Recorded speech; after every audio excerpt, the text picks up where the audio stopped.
그 가면이라는 게 있습니다. 가면. 가식의 의미일 수도 있고요. 또 뭔가를 보여주기 싫어서 뭔가 위장한다는 의미도 있죠. 그렇지만 불가피한 가면이 있어요. 설교자가 그렇습니다. 대언자라는 것은 하나님을 대신해서 말씀을 전하는 거거든요. 근데 오늘 뭐 예를 들어서 하나님을 기뻐하리니 일주일 동안 망했어. 기뻐하지 않아. 그러면서 저 기뻐하지 않습니다. 그러시면 전해야 돼요. 그러면서 그렇게 할 수 없거든요. 뭔가 그 불가피한 가면이라는 게 있습니다. 왜냐하면 공적인 자리이기 때문에 그래요. 그래서 그렇지만 그런 어려움들이 있음에도 불구하고 우리는 다 공적인 사람들이죠. 그래서 얼굴에 책임을 져야 되는 오늘 그래서 즐거움에 대한 이야기들을 좀 하려고 합니다. 이거는 그 전에 설교를 제가 언제 한 달 전인가요? 그거에 대한 적용이죠. 저번에 한 달 전에 설교하신 거 기억이 안 나실 건데요. 그래서 재탕을 저는 10번을 해도 된다고 믿는 사람이거든요. 10번을 해도 부분적으로 듣고, 취사 선택해서 듣고, 그래서 저는 10번 재탕은 당당하게 합니다. 기억을 못 하세요.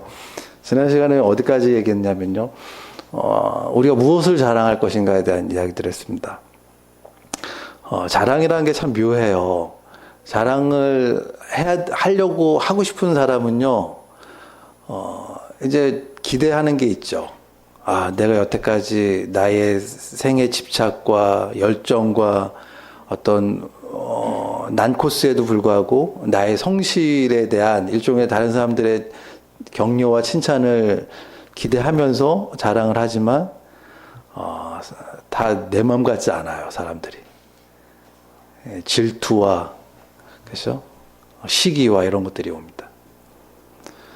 그렇다면 과연 그 시기와 질투를 받지 않으면서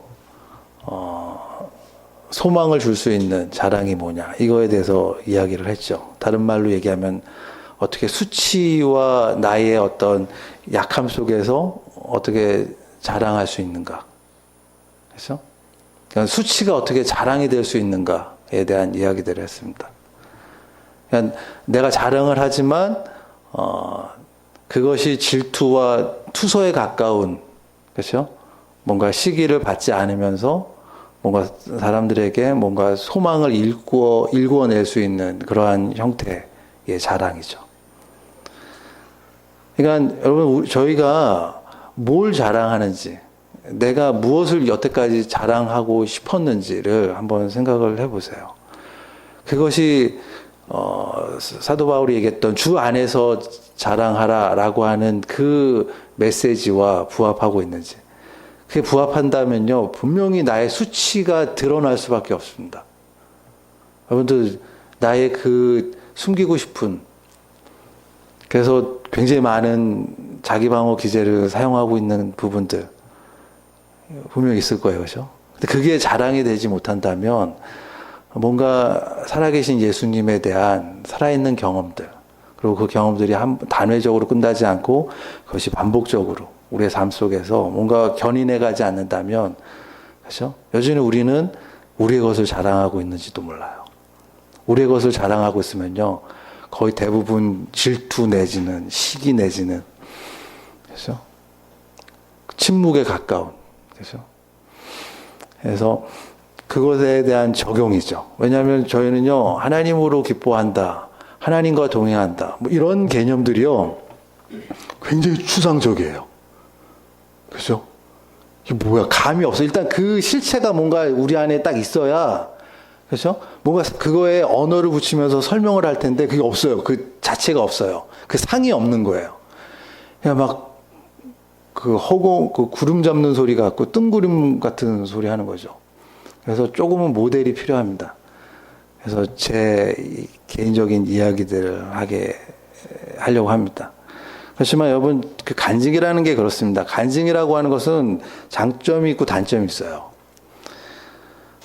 왜냐하면 제 개인의 얘기이기 때문에 여러분들은 전혀 저의 기쁨에 동참할 수 없습니다.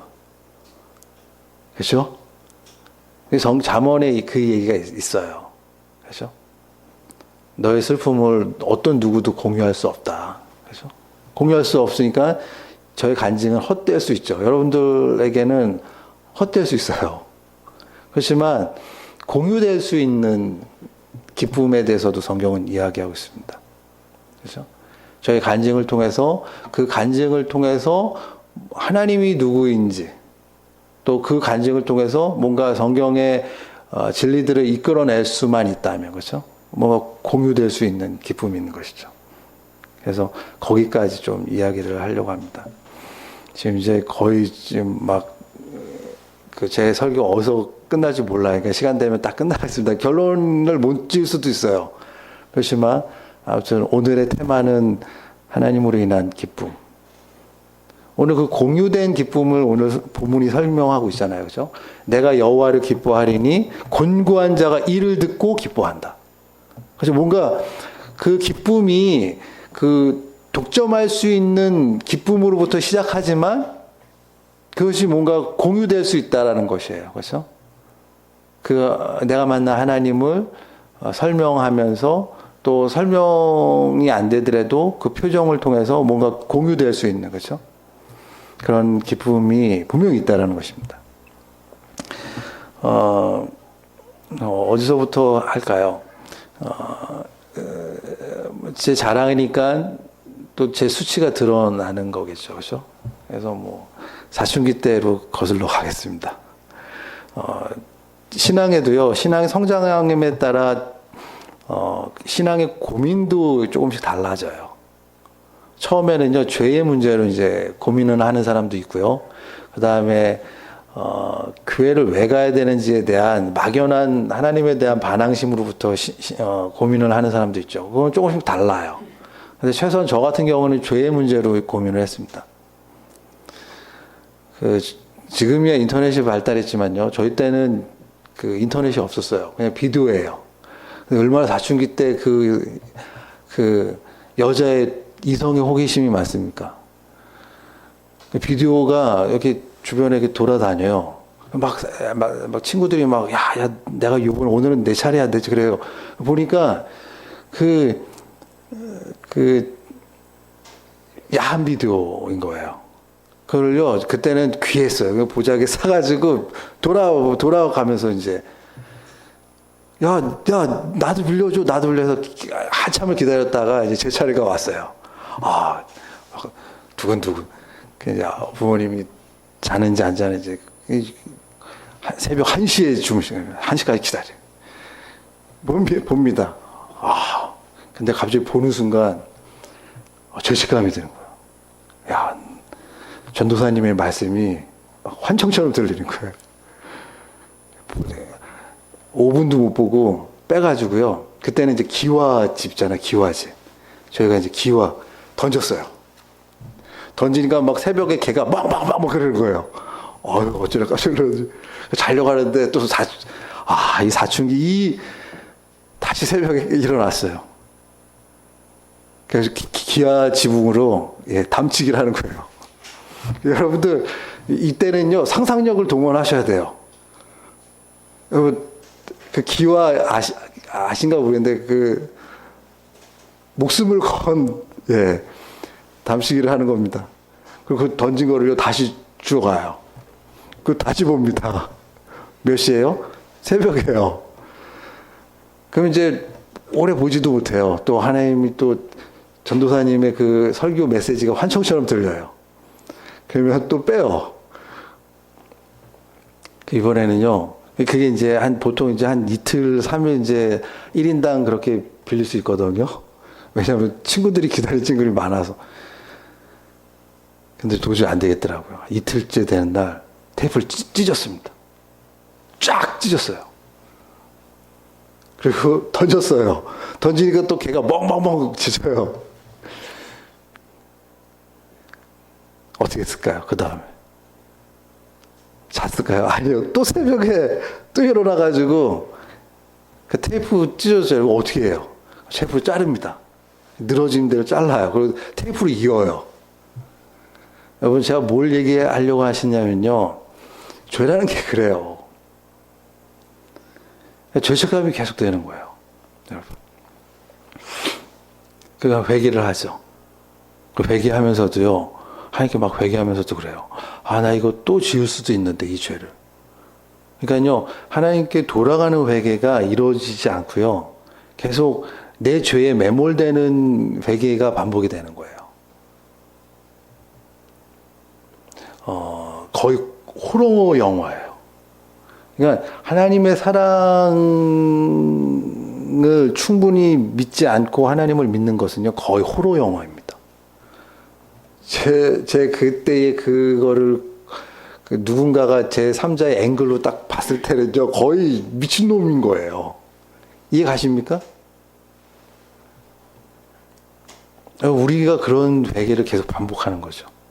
그러니까 하나님께 돌아가는, 하나님 품에 안기는 회개가 이루어지지 않고 계속 그 도돌이표 인생인 거예요. 왜 그럴까요? 하나님이 나를 이렇게 용납할 거라고 하는 믿음이 별로 없는 거예요. 그 회개라고 하는 것이 내 죄에 그 매몰되어 있는 회개인 거죠. 이해하십니까? 진짜 회개는요, 하나님 품에 이렇게 안길 수 있는, 하나님께 돌아갈 수 있는 회개인데, 그것은 하나님에 대한 깊은 사랑을 인정할 때 가능해집니다. 여러분, 이 회개라고 하는 것은요, 이런 거예요. 어떤 내 죄로 인한 어떤 이탈된 행동으로부터 나오는 감정의 어떤 요동이 아니에요. 제가 그러고 난 다음에 하나님의 사랑을 깊게 경험했습니다. 이걸 얘기하면 또 시간이 기니까요, 편집하고요. 결론부터 얘기하면요, 참된 회개란 내가 믿는 하나님과, 그렇죠?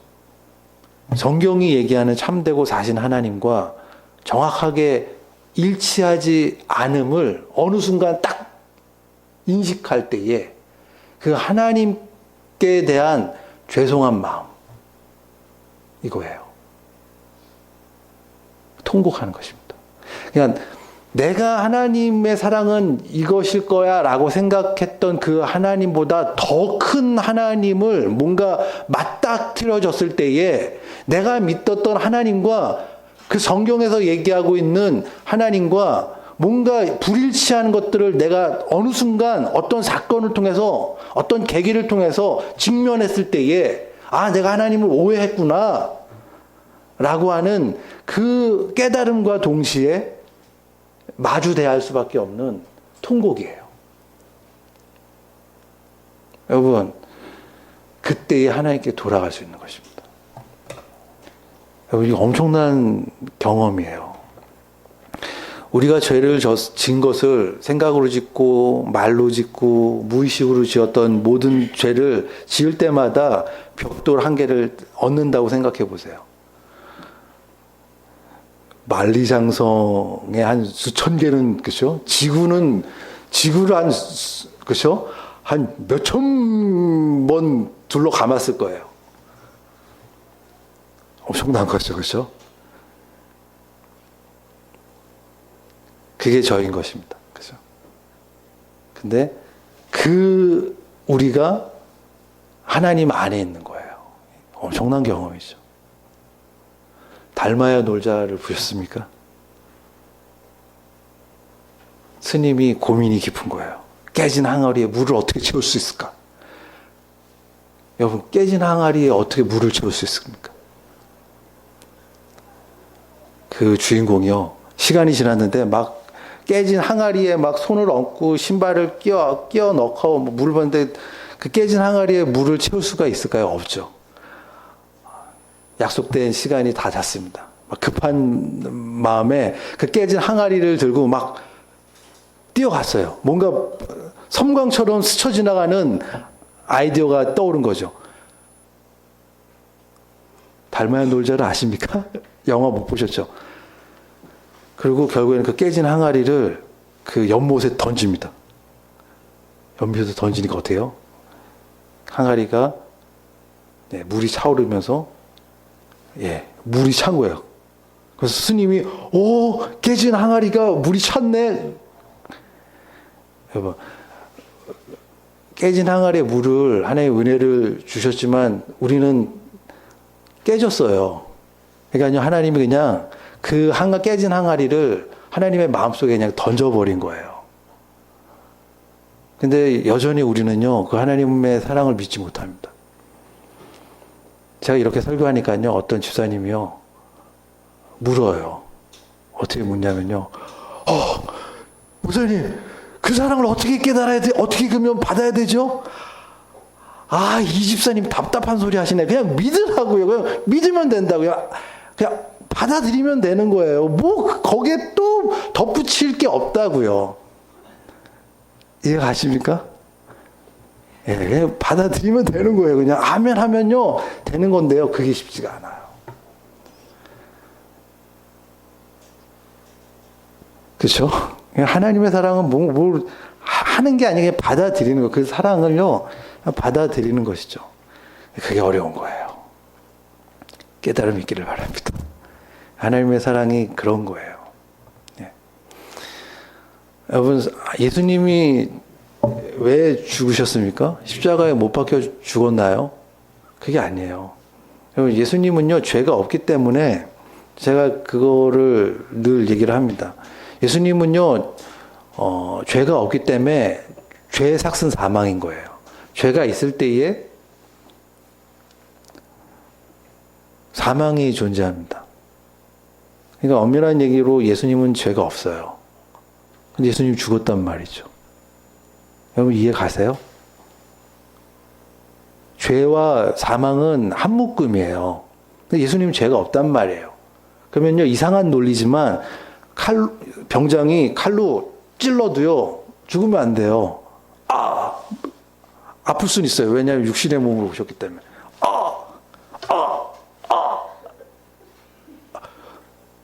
근데 죽으면 안 돼요. 죄가 없다니까요. 예수님 죄가 없으신 분이잖아요.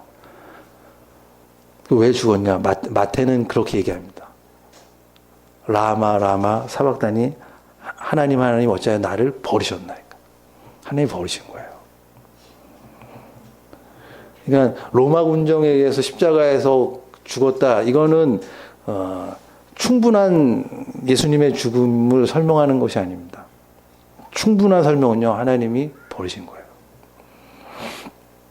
여러분, 제가 아까 전에 비유로 다시 돌아갈게요. 여러분, 우리의 죄가 하나 지을 때마다 벽돌을 쌓는다고 했는데 우리가 죄를 지을 때마다 그 벽돌을 내 어깨에 짊어진다고 해보세요. 여러분요, 벌써 여러분 죄에 찌부돼가지고 완전히 압사당해서 죽었을 거예요. 근데요, 한 사람이 가지고 있는 죄의 무게도요, 엄청납니다. 제가 올해 이제 40입니다. 40년 동안 생각으로 지은 죄, 입으로 지은 죄, 그거를요, 벽돌로 하면요, 끔찍하죠, 그죠? 근데 한 사람의 죄의 무게도 그런데 예수님이 짊어졌던 죄의 무게는요, 모든 인류의 죄를요, 상상력을 동원하셔야 돼요, 그죠? 네. 하나님의 사랑이 그렇게 큰 거예요. 우리 여성 동무들은 아기를 낳으면요, 남성 동무보다 더 자식에 대한 사랑이 애틋합니다. 왜 그럴까? 일반적인, 그러니까 뭐 다를 수는 있지만요, 그냥 평균적으로 얘기를 하는 겁니다. 왜 그럴까요? 남자는요, 피를 흘리지 않았지만 여성 동무는 피를 흘렸거든요. 그렇죠? 애를 낳으면서. 뭐 피를 얼마나 흘렸겠습니까? 그렇죠? 한 요만큼 흘렸을까요? 한 요만큼? 요거보다는 제가 경험이 없어서요. 그렇지만 아파가지고 낳은 아들이기 때문에 모성애가 좀 더 있는 것 같아요. 근데 우리 주님은 모든 피를 다 흘리셨는데 여러분에 대한 애착과 집착이, 그렇죠? 얼마나 크겠습니까? 여러분, 그 하나님의 사랑을 깨달을 수 있기를 바랍니다. 그 회개만이, 그렇죠? 하나님에 대한 깊은 그 나를 언제든지 받아주리라는 믿음을 가진 그 회개만이 하나님을 영광되게 하는 것입니다. 예를 들어서 이렇게 생각을 해보세요. 어떤 친구랑 막 즐겁게 놀고 있는데요. 야, 승효가, 너 아빠 왔어. 아빠 어딨어? 아빠, 나 그거 내가 먹지 않았어. 내 새우깡 그거 내가 먹지 않았어. 막 사실 먹었거든요. 막 기겁을 하는 거예요. 자, 요 장면에서 친구들이 봤을 때에 아빠를 뭐라고 생각할까요? 야, 아빠가 참 사랑이 많구나. 이렇게 생각할까요? 아니면, 야, 승혁이 쟤 참 아빠 잘못 만나가지고, 야, 아빠가 어떻게 쟤를 냈길래 아빠가 나타나도 저렇게, 응? 자지러지냐. 이렇게 생각을 할까요? 우리의 회개가요, 그런 회개일 수 있어요. 그렇죠? 하나님 품에 안기지 못하고, 그렇죠? 늘 내 죄에 매몰된 채, 그렇죠? 하나님 얼마나 슬플까요, 그렇죠? 아빠 잘못했어. 내가 용서한다. 근데 1시간 후에 또 와가지고, 아빠, 내가 또 잘못했다니까. 내가 용서했다고 했잖냐, 승효가. 근데 그 다음날 또 울면서, 아빠, 어제 새우깡 먹은 거 엄마 아빠가 먹지 말라는 거 먹었어. 아빠 미안. 이거를요, 1년 내내 한다고 생각해 보세요. 하나님이 참 슬픈 거예요. 그렇죠? 근데 우리가 그러고 있다고요. 깨달음이 있기를 바랍니다. 하나님께 여러분, 만회하려고 하지 마세요. 뭔가 내가 하나님께 뭔가 잘못 살았으면 그거를 만회하려고 하지 말라고요. 하나님께 뭔가 잘 보려고 하지 말라고요. 그냥 하나님이 원하는 삶의 방향으로, 그렇죠? 주님의 사랑을 의지해서 그냥 가면 되는 거예요. 그렇잖아요? 자꾸 뭔가 만회하거나 하나님께 잘 보려고 할 필요가 없습니다. 그냥 하나님이 나를 사랑한다는 것을 믿고, 그죠? 그냥 하나님께 나아가면 되는 것입니다. 여러분, 하나님과 동행하는 삶도 마찬가지예요. 이것이 기본이 될 때에, 그죠? 우리가 하나님과 동행하는 삶을 살 수 있습니다. 에이, 설마 하나님이 나랑 동행하시겠어? 이렇게 생각하는 거예요. 다들. 그죠? 에이, 설마 하나님이 나에게 뭐라 말씀하시겠어? 이렇게 생각하는 거죠. 처음부터 그 삶이 좌절이 됩니다. 여러분 생각해 보세요. 하나님이 얼마나 큰 사랑으로. 인간의 용서, 제가 늘 용서를 얘기하잖아요. 그렇죠? 베드로는 용서를 의지의 문제로 접근을 했어요. 대부분 우리가 그렇게 얘기를 해요. 여러분, 하나님의 말씀은요, 우리의 삶의 길을 제시하는 것이지 어떤 의무를, 당위를 이야기하는 책이 아니에요. 근데 재미있게도요, 대부분 사람들은요, 하나님의 말씀을 당위로 받아들여요. must. 뭐뭐 해야 되는 어떤 것으로 받아들입니다. 그렇지 않아요. 성경은요, 살아낼 수 있는 길로 제시된 책이에요. 근데 왜 이런 오해가 생길까요? 하나님은 우리의 실존의 가장 큰 문제에 대한 답으로 제시를 했는데 그것을 받아들이는 수신자는 그것을 왜 당위로 받아들이죠? 참 재밌잖아요. 하나님에 대한 깊은 오해가 있어요. 하나님에 대한 사랑에 대한 깊은 불신이 있습니다. 그것은요, 생각보다 뿌리가 깊어요. 그래서 여러분, 그것들을 먼저 여러분들 안에 있는 내면의 어떤 하나님에 대한 불신의 공기, 또 하나님에 대한 어떤 그 긴장 관계, 이런 내면의 긴장감이 조성되어 있는 공기들을요, 좀 이렇게 환기시킬 필요가 있습니다. 하나님의 사랑으로 좀 이렇게 바꿀 필요가 있어요. 예를 들어 볼게요. 예수님께서 베드로의 그 비유, 1만 달란트 비유는요, 여러분, 마지막에 어떻게 끝나냐면요, 중심으로 용서하지 아니하면, 나도 용서하지 않는다. 이렇게 끝납니다. 그러면 괜히 이제 분위기가 이상해져요. 그러면 하나님이 나를 용서했는데 내가 다른 사람을 용서하지 않으면 그 용서가 철회된단 말인가? 그렇죠? 이제 벌써 이제 그러면 용서해야 돼 이렇게 이제 당위로 가는 겁니다. 당위로 가다 보면요, 베드로가 걸려 있는 그 지점에 정확히 걸리는 거예요. 의지의 문제로 이제 신앙을 이제 그 커버하려고 합니다. 근데 그게 쉽지가 않다니까요. 벌써 베드로가 질문 던진 그 설정이 제가 지난 시간에도 얘기했잖아요. 여러 명이 한 번씩 실수를 하는 것은요, 용서하기가 쉬운데 한 사람이 반복적으로 똑같은 잘못을 한 사람이 지속적으로 건드리면요, 그 민감성이라는 게 형성이 됩니다. 민감성. 그렇죠? 상처를 받은 동일한 조건이 되면요, 왜 그래? 뭐야? 뭐 이렇게 되는 거예요.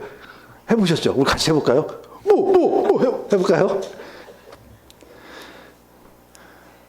예. 해보셨잖아요. 그렇죠? 예.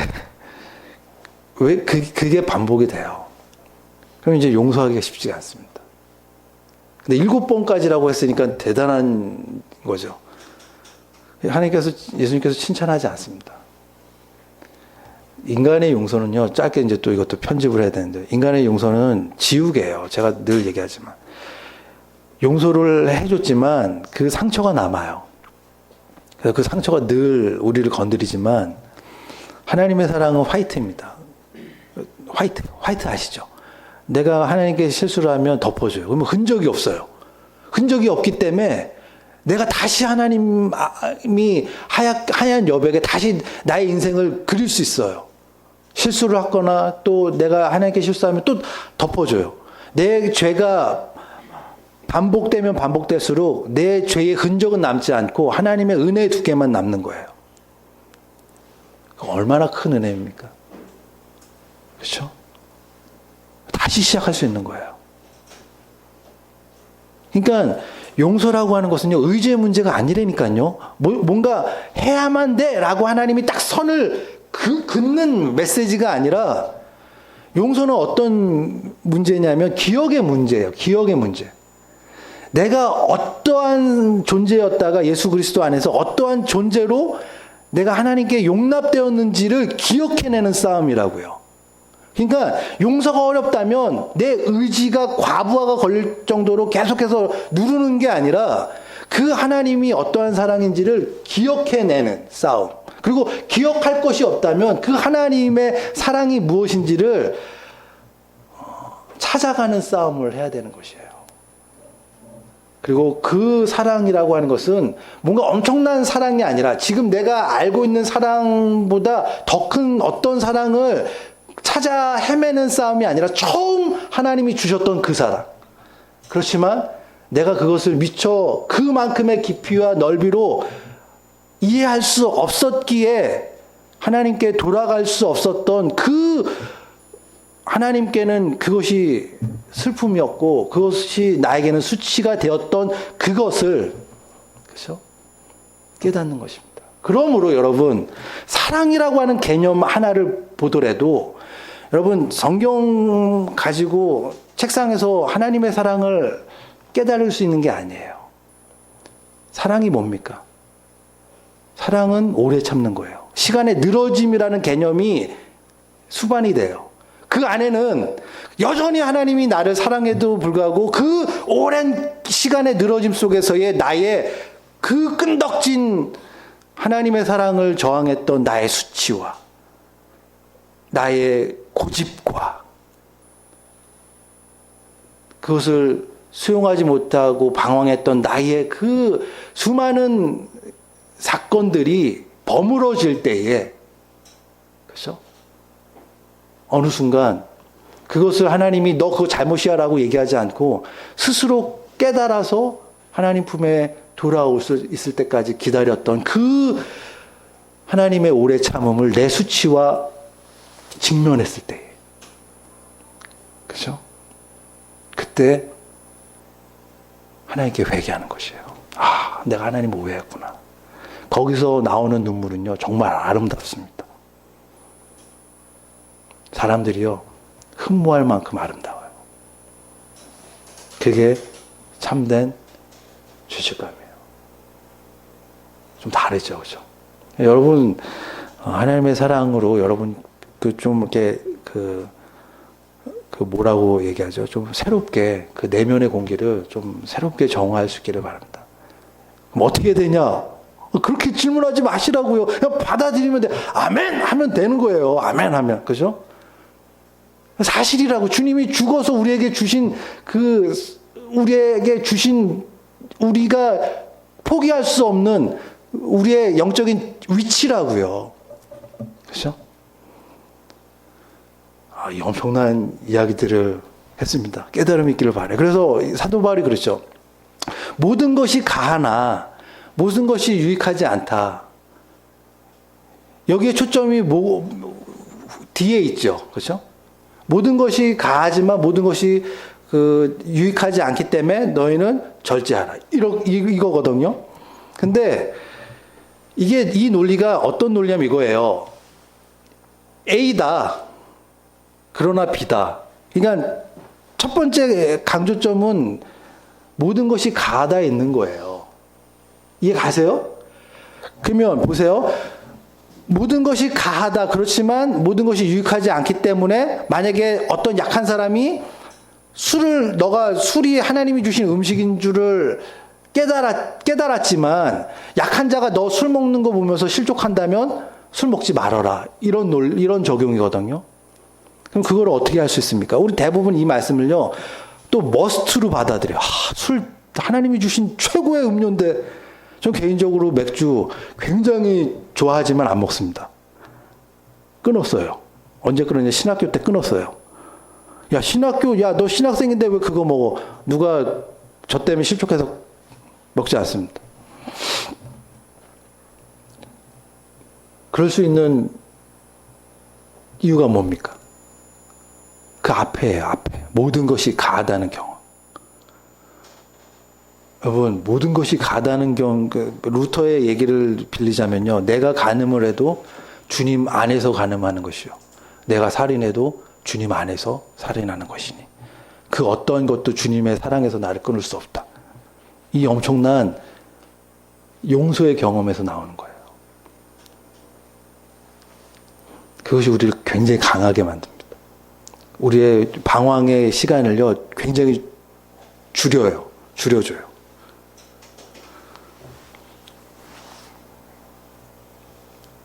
그래서 예수님의 가치를 여러분들이 인정을 하고 믿어야 돼요. 이게 굉장히 중요합니다. 예수님을 우리의 신앙의 주로 설명을 하지만 굉장히 많은 부분은요, 예수님을 수단으로 이야기를 해요. 나는 길이다. 여러분, 이 길이라고 하면요, 길. 그래서 길에서 노숙하고 길 닦고 맨날 길 좋아 이런 분 있습니까? 길의 목적이 뭐죠? 목적지로 인도하는 거예요. 나는 양무리의 문이다. 문 붙잡고 문 좋아. 문 너무 좋아. 맨날 확 닦고 문 좋아. 겨울에도 추운 날 문 밖에서 문 좋아 이렇게 합니까? 문이 왜 있죠? 들어가기 위한 수단이에요. 여러분 저는 그 말씀을 깨닫고 굉장히 충격을 받았어요. 자기 자신을요 수단으로 얘기합니다. 그 목적은 뭡니까?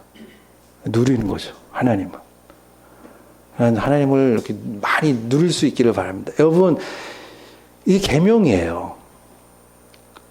요한일서 좀 찾아봅시다. 요한일서 3장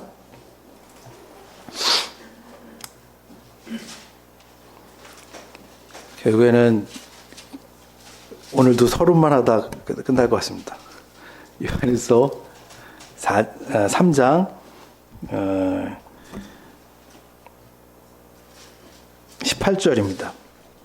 형제들아 우리가 말과 혀로만 사랑하지 말고 오직 행함과 진실함으로 하자. 이로써 우리가 진리 속에 속한 줄을 알고 또 우리 마음에 주 앞에 굳세게 하리로다. 우리 마음이 혹 우리를 책망할 것이 있거든 하물며 우리 마음보다 크시고 모든 것을 아시는 하나님이까 보냐.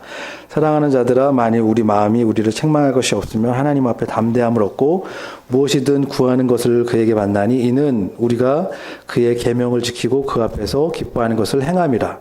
그의 계명은 이것이니 곧 그 아들 예수 그리스도의 이름을 믿고 그가 우리에게 주신 계명대로 서로 사랑할 것이니라 라고 나와 있죠. 보세요. 굉장히 중요한 말씀입니다. 계명이라고 하는 것은요. 뭐냐면요. 하나님과 나를 묶어주는 끈이에요. 끈. 처음에 계명이 하나님이 무엇으로 주었냐면요. 먹는 걸로 계명을 주셨어요. 선악을 알게 하는 나무를 먹지 말라. 그렇죠? 근데 인간이 그 계명을 어겼죠. 그리고 오늘 새 계명을 주는데 그 계명은 뭐냐? 서로 사랑하는 것과 예수 그리스도를 믿는 거예요. 굉장히 중요하죠. 그렇죠? 그러니까 여러분들이 만약에 내가 뭔가 실수하고 넘어졌다. 그러면 예수 그리스도를 그냥 믿으면 되는 거예요. 그러면 다시 느슨해졌던 나와 하나님과의 관계가 다시 하나로 딱 유착이 되면서 하나님과 함께 할 수 있는 것이죠.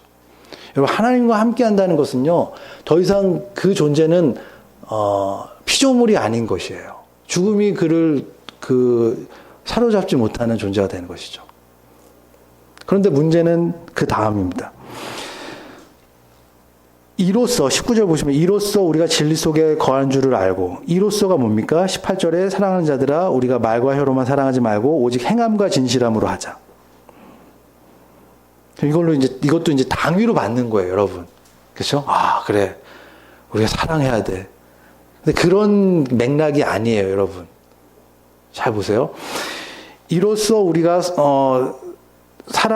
진리 안에 속한 줄을 알고 또 우리 마음이 주 안에 굳세게 하리로다. 우리 마음이 혹 우리를 책망할 것이 있거든 하물며 우리 마음보다 크시고 모든 것을 아시는 하나님일까 보냐. 이거 보세요. 우리가 사랑을 해야 되는 이유가 뭡니까? 왜 사랑을 해야 되죠?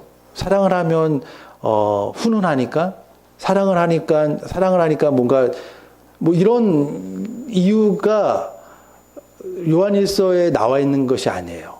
왜 사랑을 해야 됩니까? 그게 우리에게 계명으로 주어졌기 때문에 그래요. 굉장히 중요한 개념이에요.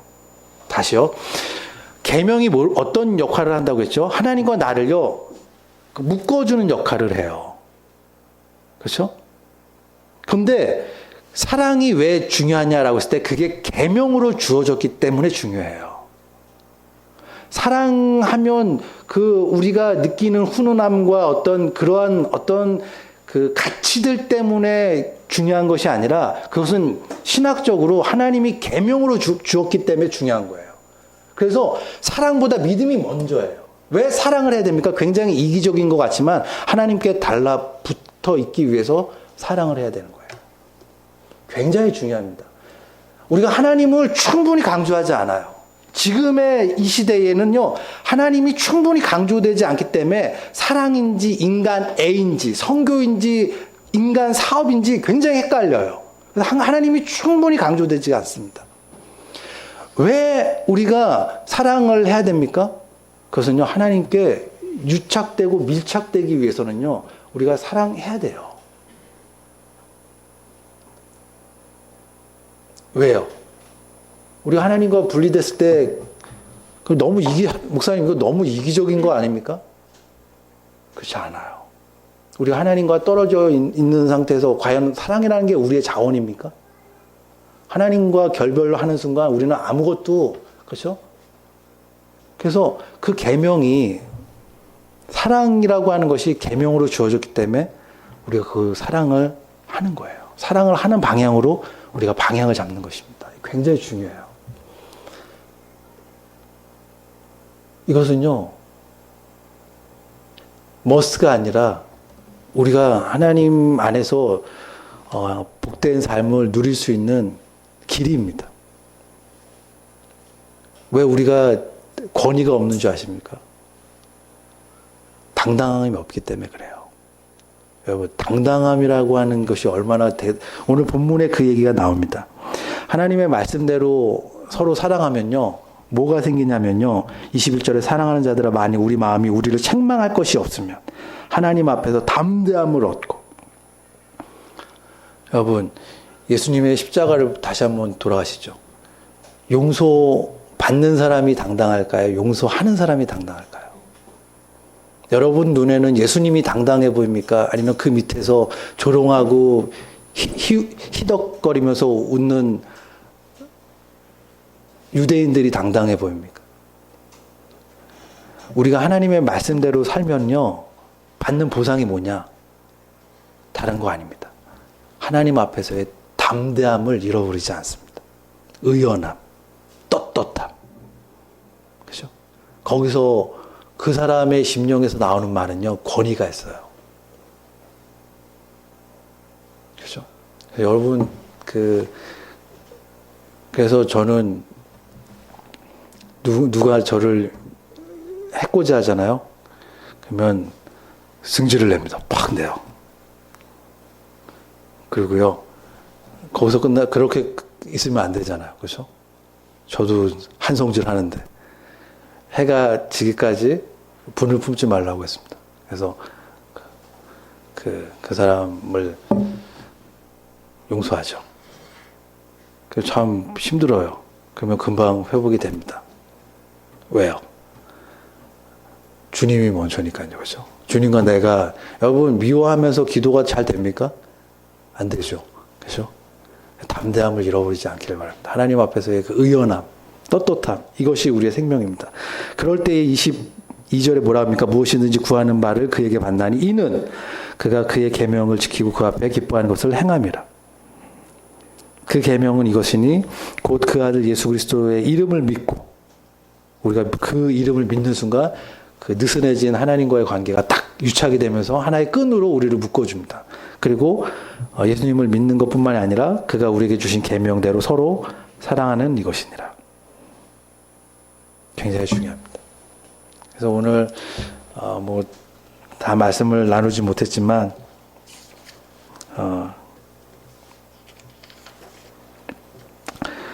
이것으로 말씀을 맺고요. 오늘 테마는 이것입니다. 하나님의 그 사랑에 대한 이야기입니다. 그래서 우리가 그 하나님을 좀 기다릴 필요가 있습니다.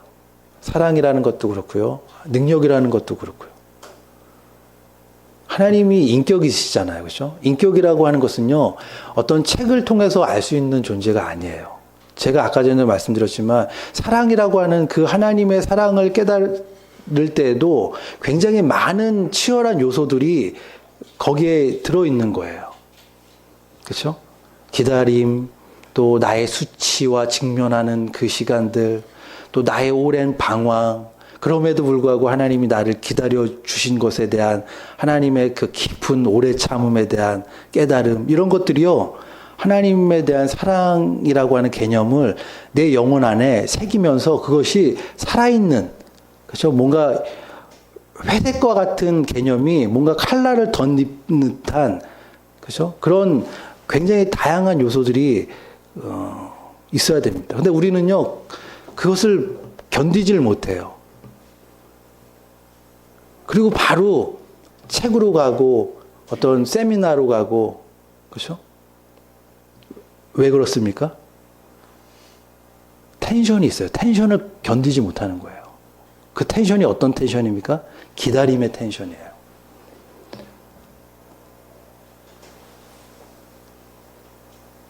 그래서 우리가 신앙생활이 떨어졌을 때 가장 먼저 손을 놓는 것은요, 성경이 아니에요. 기도입니다. 여러분, 가장 손을 먼저, 신앙생활이 하얀 곡선을 그리면요, 가장 먼저 스탑하는 게 기도예요. 성경 절대 놓지 않습니다. 왜요? 목마름이 있기 때문에 계속 책을 붙잡고는 하는데, 기도가 왜 힘듭니까? 긴장이 있다니까요. 텐션. 하나님의 침묵. 나는 계속 기도하는데 하나님은 뭔가 응답하지 않는 뭔가 침묵으로 일관하는 것 같은 그 텐션을 견디지를 못해요. 근데 하나님을 경험할 때는 그 텐션을 여러분들이 견디셔야 돼요. 능력이라는 것도 마찬가지입니다. 여러분, 능력이라는 것을 하나님 능력이 많습니다 하는데 여러분 그게 왜 공허하게 들리는 줄 아십니까? 능력이라고 하는 것은요, 그런 식으로 경험되어질 수 있는 게 아니에요.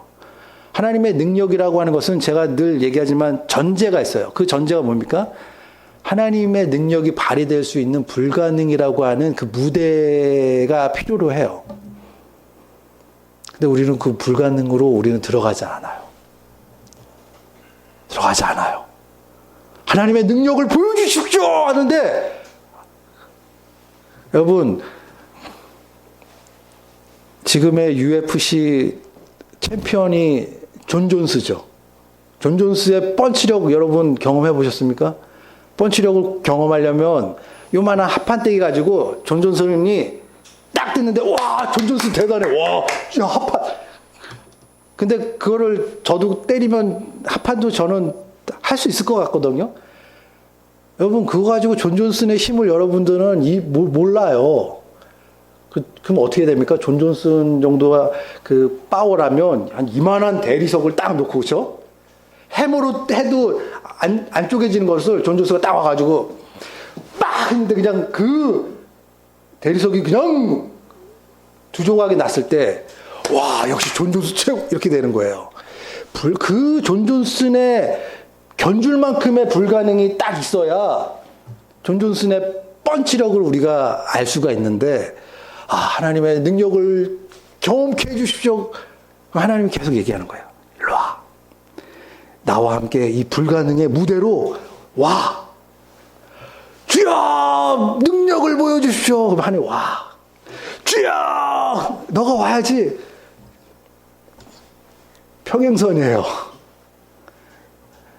깨달음이 있기를 바랍니다. 이게 신사적으로 말로 이렇게 설명을 하면 잘 이게 안 다가와요. 주여 능력을 보여 주시옵소서.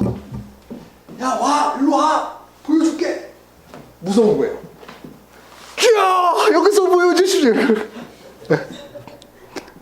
여러분, 그 하나님은 합판 계속 때리는 거야. 근데 합판 때리는 거예요. 그러면 지가 깨보니까 지도 합판은 할 수 있거든요. 그러니까 에이 하나님 에이 나도 하는데 내 주먹을 믿지 이렇게 되는 거예요 벌써. 하나님의 능력을 경험하려면요, 여러분의 안전한 울타리에서 한 번쯤은 나와야 돼요. 한 번쯤은 모험을 걸어야 돼요. 과연 내가 성경의 가치를 따라서 내 안전한 울타리를 벗어난 적이 있는가? 여러분 한번 생각해 보셔야 돼요. 하나님은 인격이기 때문에 논리로 하나님을 만날 수 없습니다. 오랜 하나님과의 어떤 그 줄다리기와 그 시간의 기다림의 텐션을 견딜 수 있는 그만큼의 목마름이 우리에게 있어야 돼요. 그럴 때 하나님이 정말 풍성한 하나님이 여러분들을 만나 주실 것입니다. 그 하나님이 여러분들을 오늘도 사랑하시는 것입니다. 아멘이십니까? 예, 뭐 여러 가지를 했는데 우리 같이 한번 각자에게 주신 말씀을 붙잡고 마음에 각자에게 그 치고 들어왔던 메시지가 혹 있다면 오늘 그것이 여러분에게 주시는 메시지일 것입니다. 우리 그 말씀을 붙잡고 우리 같이 한번 우리 목사님 나오실 때까지 우리 같이 한번 기도하시겠습니다. 오 하나님 아버지 감사합니다. 주님, 우리가 하나님을 참으로 깊이 만나기를 원합니다. 그 하나님 안에서 참으로 우리가 기쁨을 누리기를 원합니다. 하나님, 우리가 날마다 주님이 우리에게 살 길을 제시하시고 살 수 없는, 그렇게 살아갈 수 없는 우리의 문제에 대해서 해답으로 제시하지만 우리는 하나님을 오해해서 그것을 당위로만 받고 뭔가 해야만 되는 의무로 받아들이고 있으니 하나님, 이를 어찌합니까? 주님, 주의 무한하신 사랑, 태평양보다 넓고 바다보다 넓고 우주보다 넓으신 그 하늘의 하늘도 감당할 수 없는 그 하나님이 우리 안에 계시고 우리가 주님 안에 있음을 우리로 알게 하셔서 우리가 주저주저하지 않게 하시고 주님의 눈치 보는 그런 참으로 슬픈 신앙이 아니라 주님 안에서 늘 담대함으로 늘 주님 앞에 나아가기를 기뻐할 수 있는 우리의 믿음이 다 될 수 있도록 주님 축복하여 주시옵소서. 하나님 이 시간 주의 사랑으로 우리를 감싸 주시고 주님의 사랑 안에서 우리가 주름 없이 흠도 없이 주님 앞에서 우리가 신앙생활할 수 있도록 주님 축복하여 주시옵소서. 하나님 아버지 감사합니다. 주님 우리 안에 하나님에 대한 오해들이 얼마나 많은지 모릅니다. 너무도 많은 주님의 사람들을 통해서 하나님의 사랑을 이야기하지만 우리는 자기주도 학습자라 우리가 경험하고 실패하고 넘어져야 우리가 깨닫고 또 돌아가는 그러한 인생인 것을 고백합니다. 주님 오늘 이 시간부로 우리가 하나님의 사랑을 깊이 경험할 수 있도록 인도해 주시고 우리의 인격적인 언어를 통해서 그 하나님의 사랑을 구하며 하나님께 나아가기를 기뻐할 수 있는 우리 모두가 될 수 있도록 축복하여 주시옵소서. 감사드리며 예수님의 귀하신 이름으로 기도합니다.